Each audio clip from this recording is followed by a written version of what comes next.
की संजय राजाराम राऊतच्या घरच्या कोणीतरी रेकी केली.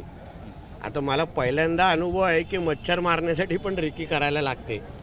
मच्छर मारण्यासाठी गुड नाईटचं कॉईल लावायला लागतं, त्याला रेकी करण्याची गरज नाही.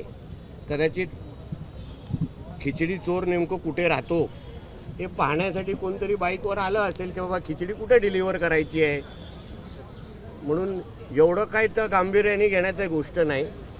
मच्छराला मारण्यासाठी कोण कधी रेकी करत नाही. आणि संजय राजाराम राऊतचं महाराष्ट्र आणि देशाच्या राजकारणामध्ये एवढं काही महत्त्व नाही की त्याला कोणतरी मारण्यासाठी रेकी विकी करेल. हे राजाराम राऊतचे हे दोन्ही मुलं ही पहिल्यापासून अशाच कोणीतरी स्वतःच्याच कार्यकर्त्याला उभं करायचं, धमक्या द्यायच्या आणि पुऱ्या दिवसाच्या बातम्या करत बसायचं.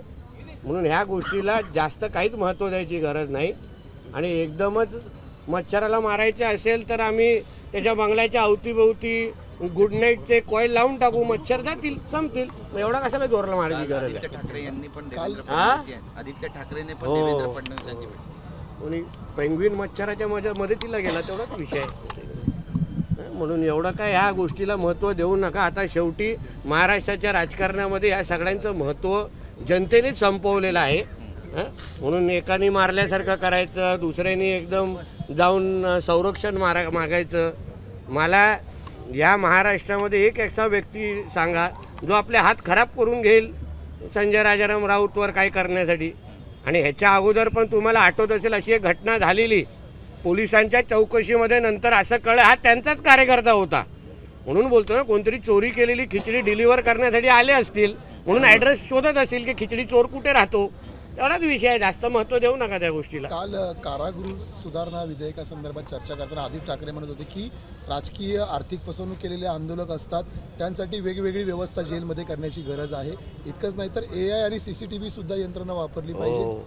कारण का AI आणि CCTV फुटेज असतं तर खूप सामूहिक बलात्कार करणारे आरोपी आता आतमध्ये असते. म्हणून त्यांनी हे असं उदाहरणं स्वतःपासून सुरू करायची. स्वतः सत्तेमध्ये असताना CCTV डिलीट करण्यासाठी, आपले स्वतःचे कारनामे वाचवण्यासाठी CCTV डिलीट करायची आणि सभागृहामध्ये मोठं AI आणि CCTVची मागणी करायची. पहिलं स्वतःचे जे काही कारनामे 8 जूनला केलेले आहेत त्याचे CCTV फुटेज ज्या दिवशी बाहेर येतील ना तेव्हा AIची पण गरज भासणार नाही. साहेब, मॅट्रिक्सचा सर्वे आला आणि त्यानुसार पंतप्रधान नरेंद्र मोदींच्या प्रसिद्धीमुळे महाराष्ट्रात, हरियाणात भाजपला मोठं यश मिळालंय. तर राहुल गांधींचा संविधान बदलाचा मुद्दा मतदारांनी नाकारला. ह्याच्यासाठी मॅट्रिक्सच्या सर्वेची काय गरज आहे. पंतप्रधान मोदीजी हे देशाचेच नाही, भारत देशाचेच नाही, जगामध्ये लोकप्रिय असे नेते आहेत. म्हणून महाराष्ट्र, हरियाणा हे सगळं आमच्या मोदीजींच्याच प्रभावामुळे आज ही सगळ्या राज्यांच्या जनतेने भारतीय जनता पक्ष आणि आमच्या मित्रपक्षांवर विश्वास टाकलेला आहे. ह्याच्यामध्ये मॅट्रिक्सला शिक्कामोर्तब करायची गरज नाही, जनतेने त्याच्यावर शिक्कामोर्तब मतदानाच्या माध्यमातून केलेला आहे. उत्पन्नाचे नवे स्रोत शोधण्यासाठी राज्याने एक उच्चस्तरीय समिती नेमलेली आहे. त्यामुळे योजना आहेत त्या ज्या प्रकारे फडणवीसांनी सांगितलेल्या होत्या की सर्व सुरू राहतील.